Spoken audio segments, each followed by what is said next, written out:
la vie des fourmis. La vie des fourmis. Alors, le Mbala a utilisé cette héritière-là. Vous voyez, c'est un peu sombre. Il y en a qui sont rouges. Ils sont là. Il a utilisé les allumettes, donc le bois. Quand il a allumé, et voilà, ça constitue le foyer. Et le Mbala s'est retrouvé toujours autour du foyer. Le foyer, à ce moment-là, était composé du père, de la mère et des enfants. Ils avaient des chaises ancestrales qui étaient souvent des morceaux de bois et ils ont évolué jusqu'à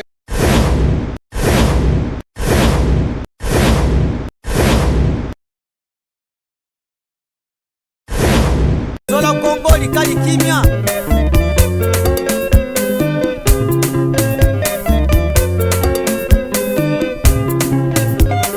Ya Willy Bakwati Buda Unulengi.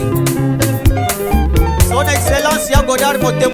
Bonjour, bonsoir chers téléspectateurs. Nous vous souhaitons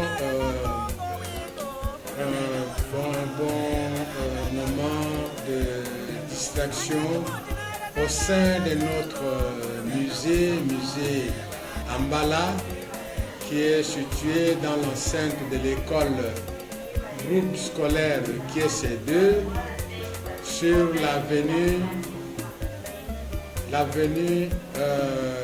Carrière numéro 92 au quartier Passa. Donc c'est juste après l'aéroport d'Indjili vers Kinkole. Vous avez le premier arrêt après la colline qui mène vers Kinkole. Eh bien, nous nous retrouvons dans l'enceinte du musée Mbala. Nous allons vous présenter son contenu, mais d'ores et déjà, nous pouvons vous dire de quoi il s'agirait. Vous savez, le musée fait partie de la culture d'un homme. Et la RDC, qui regorge plus de 450 tribus, parmi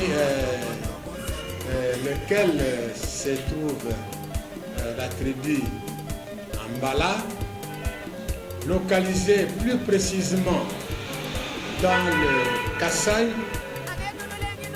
central, juste dans le territoire de Luisa. Vous avez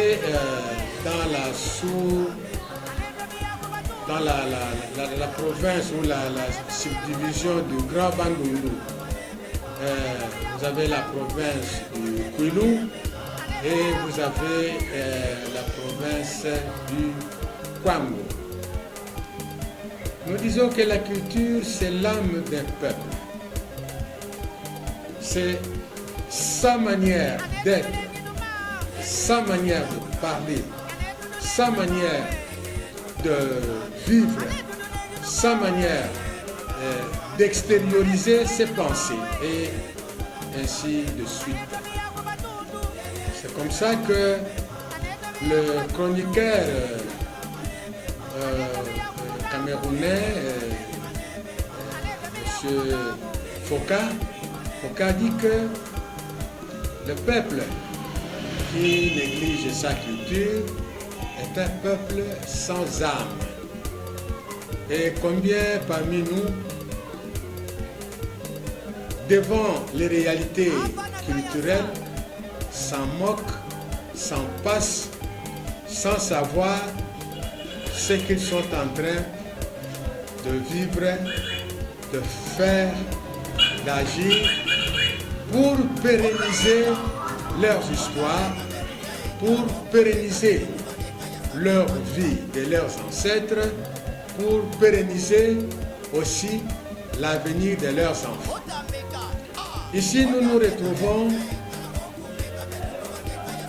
dans le musée Ambala où vous allez visiter ce que nous avons placé pour rafraîchir votre mémoire, pour booster également votre connaissance du point de vue la vie de nos ancêtres, nos Bakoko. Nous avons pris comme modèle de l'ethnie Mbala du Kasaï. Bon, beaucoup se demanderont est-ce qu'au Kasaï il y a des Mbala? Oui, au Kasaï il y a des Mbala. Et effectivement, si vous suivez l'agenda du chef de l'État, édition 2022, si je ne me trompe pas, vous verrez, on a développé l'ethnie Mbala qui se trouve à Luisa, dans le Kasaï central. En fait, du point de vue linguistique, du point de vue tonalité, du point de vue agissement, il y a de ressemblances et il y a aussi de discordances, mais le cœur, le fond, c'est pratiquement le même. Nous allons voir la vie familiale du peuple Mbala, qu'il soit du Kasaï, qu'il soit du Kwilu, qu'il soit du Kwango, qu'il soit celui qui est éparpillé à travers le monde, il reste toujours le Mbala. Nous allons voir la vie familiale, nous allons voir la vie clanique, nous allons voir ses mœurs, la façon de vivre, de se nourrir, de croire leur foi monothéiste avec le Nzambe Mpungu, les fétiches, et j'en passe.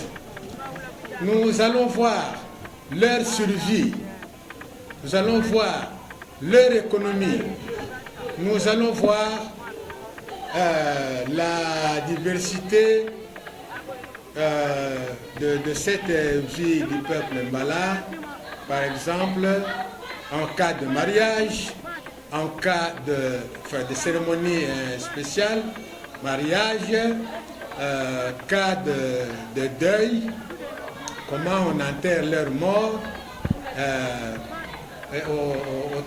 autant d'histoires que nous pouvons raconter pour cette vie de peuple Mbala. Alors, nous prenons le premier titre qui concerne la vie familiale. La vie familiale Mbala est basée sur le foyer. Le foyer, c'est le feu allumé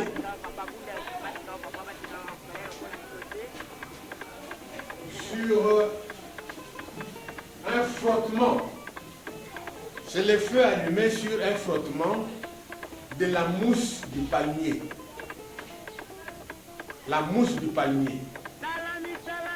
Alors, quand le Mbala a été inspiré pour frotter des cailloux et des pierres, il y a eu étincelle. De cette étincelle, ils ont recueilli ça pour garder dans cette mousse du palmier. Mais ça s'est consumé très vite. Ça s'est consumé très vite. Alors, pour continuer la conservation, le Mbala s'est toujours servi de fleurs du palmier qu'on a appelé fibres. De fibres. Alors, il a connecté le feu de la mousse aux fibres et il y a une conservation jusqu'à utiliser cette flamme-là dans le feu que vous pouvez observer ici. Ils l'ont fait allumer par la paille. Ils l'ont fait allumer par la paille que vous voyez. Ils ont, à partir de trépied, ça c'est en quelque sorte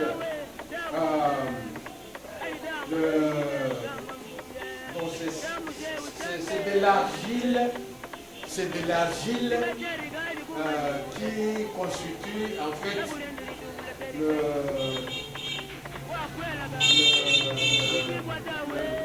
la vie des fourmis.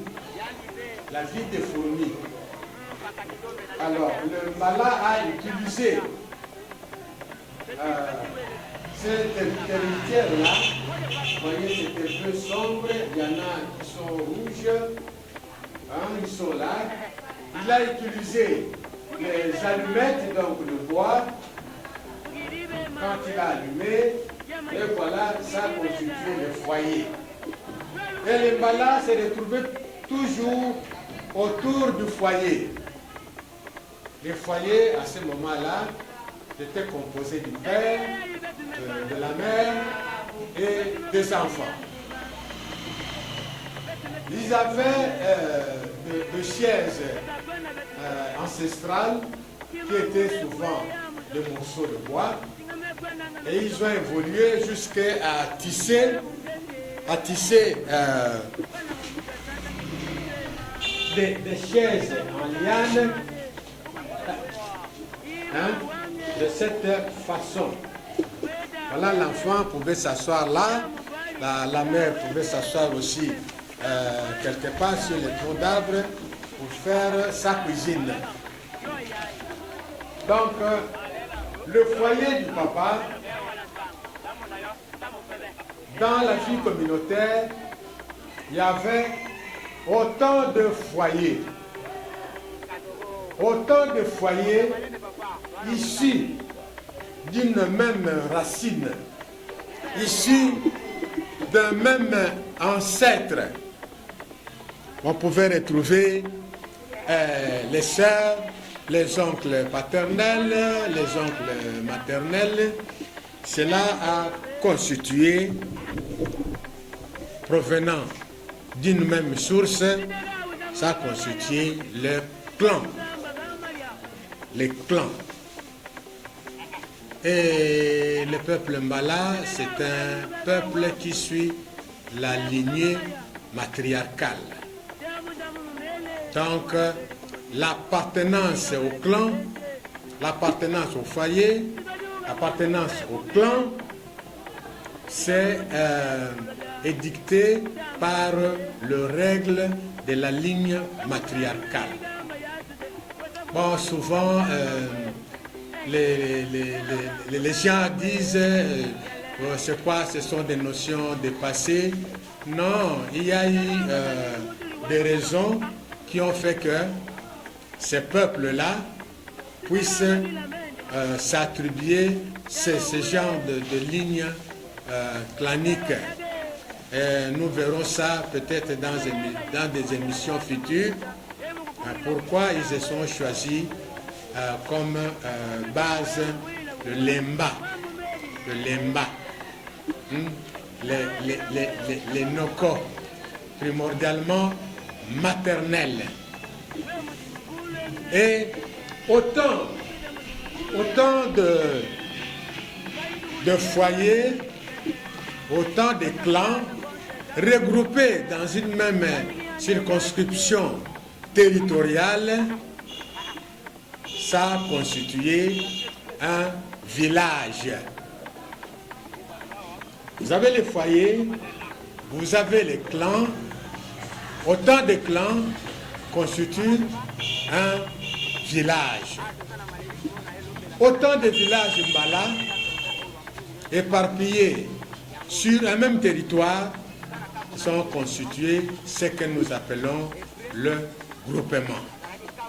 Et vous verrez que le chef de clan, le chef de l'ethnie, le chef du village, le chef du groupement, ils ont de signes distinctifs après leur intronisation. Nous entrerons peut-être dans le détail, mais nous pouvons vous faire voir.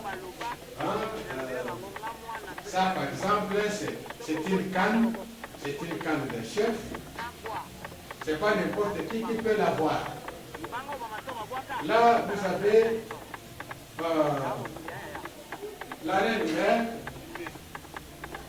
Vous avez la reine-mère. Celle-là, vraiment, elle est très triste, elle est très mélancolique, parce que vous la voyez, elle est en train de pleurer tous ces enfants de l'Est qu'on venait de tuer. Voilà, elle pleure, elle ne cesse de pleurer. C'est la reine-mère. Et vous verrez ici, par exemple, c'est le chef de groupement. Vous voyez, il a une casquette très distinctive par rapport aux autres. Il a un collier au cou. Évidemment, on ne saura pas aller jusqu'en bas. À sa main, il porte ce que nous appelons chasse-mouche. Voilà, une histoire comme ça. Alors, quand il est en train de secouer, ce sont les pouvoirs ancestraux qu'il est en train de démontrer ou d'invoquer, tout ce que vous voulez. Alors, il a toujours sa canne et il est vêtu soit de pourpre en bas, ce sont des pagnes rouges en pourpre qui démontrent souvent les arcanes de ses pouvoirs. Et vous verrez, il porte, vous permettrez que je place, il porte des bracelets. Il porte des bracelets. Bon, ça dépend. Est-ce que c'est un chef de groupement? Il y a un certain chiffre, un nombre de bracelets qu'il peut porter. Est-ce qu'il est tout simplement un chef de clan? Il y a un certain nombre de bracelets qu'il peut porter. Est-ce qu'il est chef du village? Voilà, c'est ça. Il y a un certain nombre de bracelets qu'il doit porter. Donc voilà en ce qui concerne la lignée tribale du peuple Mala dans sa vie communautaire. Bon, comment se nourrit le peuple Mala? Le peuple Mala est un peuple, d'abord, ce sont ils ne sont pas sédentaires comme tels. Ils vivent toujours en groupe, mais ils sont basés sur la nourriture de la forêt, Donc, je disais, le peuple Mala vit en communauté, il vit en groupe, il vit en société. C'est ça que nous avons dit. La famille, le clan, le village, les groupements. On va maintenant au niveau des secteurs et ainsi de suite. Ils sont toujours dans le groupement. Alors, il arrivait de fois qu'il y ait soit des épidémies, soit de sécheresse, et là, le peuple mala cherchait des terres arables pour la survie de la famille. Alors, donc sa vie est basée sur la nature. Il y a la brousse, il y a la forêt, il y a des rivières. Comment il attrapait, par exemple, le produit de la brousse? Bon, les Mumbala, c'est un grand consommateur de rats. Alors, pour avoir le rat, les Mumbala a tissé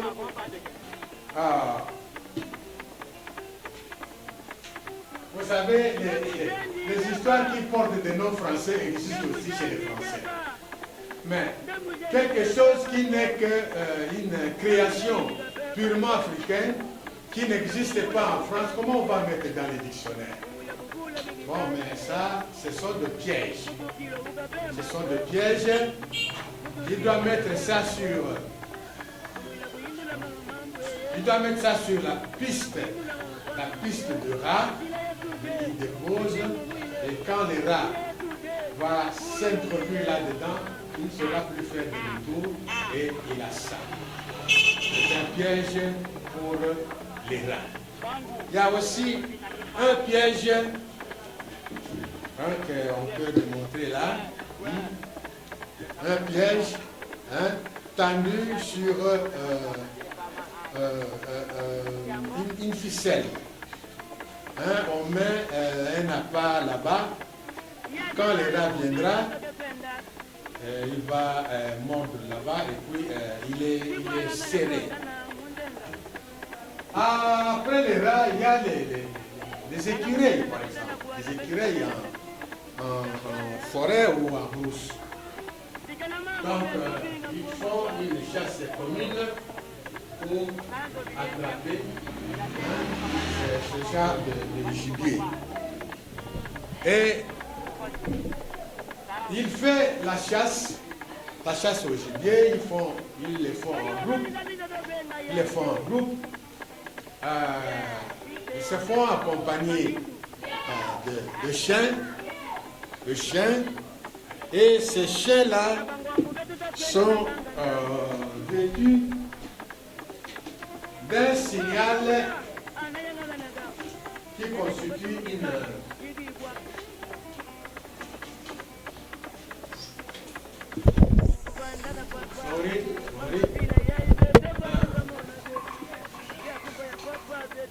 voilà, qui constitue des sonnettes. Donc on fait porter ces sonnettes aux hanches du chien et on suit les mouvements de l'accélération de bruit. Plus il y a accentuation, accélération, on sait que le chien a découvert un gibier. Et cette chasse se font par les arcs. Vous voyez, ça, vous avez un arc accompagné de flèches en trèfle et de flèches métalliques tissées à cette occasion. Voilà, vous pouvez voir le flèche qui a été fabriqué en forgerie. Quand ça vient, ça pénètre l'animal et il est par terre. Et vous avez aussi des flèches sous forme de coups de poing. Donc on peut tirer là-dessus et ça broie la tête ou quoi d'un animal et que sais-je encore. Donc ça, ce sont des trèfles. Vous voyez, ils sont pointus. Alors quand ça entre, ça ne sort plus. Donc vous avez l'arc là-bas pour servir de la chasse aux gibiers, aux animaux.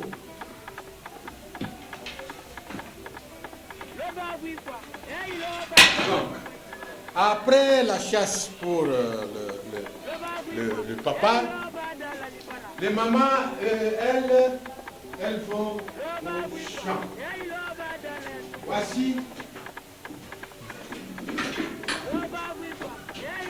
Voici comment les mamans vont au champ. Vous avez un panier.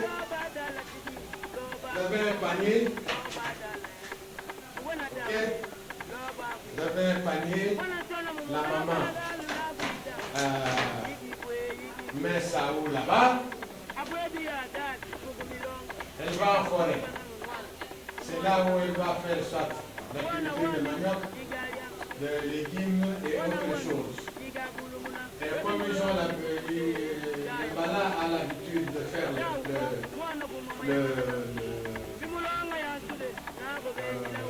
étangs, oui, ce sont les étangs. Après avoir fait la pêche, les étangs, il y a quelque chose. Elle met ça là-bas, elle porte ça sur sa tête. Elle porte sur sa tête pour retourner au village. Après avoir pris, s'il y a des poissons ou pas que ce soit, la culture Mbala, c'est la bonne conservation pour voir ce qui vient dans la famille. Mbala est prévisionniste. Il y a de quoi à conserver. Alors pour conserver, ça doit passer par l'ensoleillage. Et ça, c'est un séchoir. On dépose là-dessus et on expose ça au soleil jusqu'à ce que ça va se durcir pour bien garder. Et voici un instrument de conservation. Voilà. Il peut garder tout ce qu'il y a comme réserve pour l'avenir. Il peut le garder ici. Et la pêche, ça se fait soit par le nas, que vous voyez là, le nas,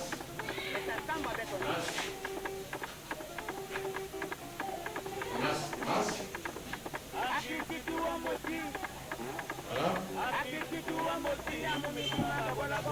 Et la cuisson se fait par des pots.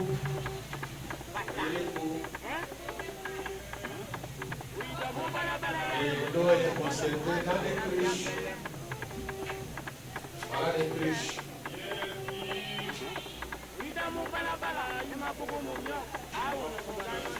Ok, nous allons poursuivre lors des prochaines émissions certains faits culturels de Mbala, par exemple dans les cérémonies de mariage, cérémonies d'essai, comment on micronise le roi, le chef chez les Mbala. Nous le ferons dans les émissions prochaines. Même quand ils attrapent les gibier, voilà comment ils transportent pour aller le PC et en suivant une certaine norme. Ce n'est pas n'importe quelle partie de l'animal. On va donner un exemple. Bon, pour aujourd'hui, nous pouvons vous remercier de votre aimable attention et soyez toujours branchés avec nous. Les émissions vont se poursuivre jusqu'à X temps. Nous vous remercions.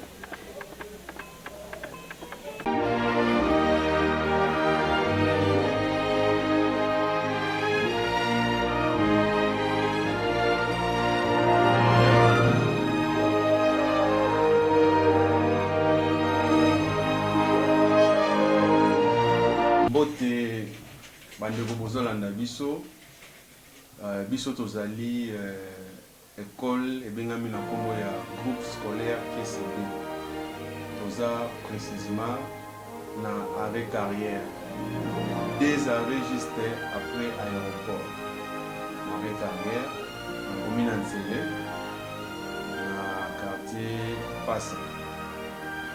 École na biso eza na option 7 mécanique, électricité, coupe couture, commercial, pédagogie, sciences, autant la biologie, chimie, et puis la construction.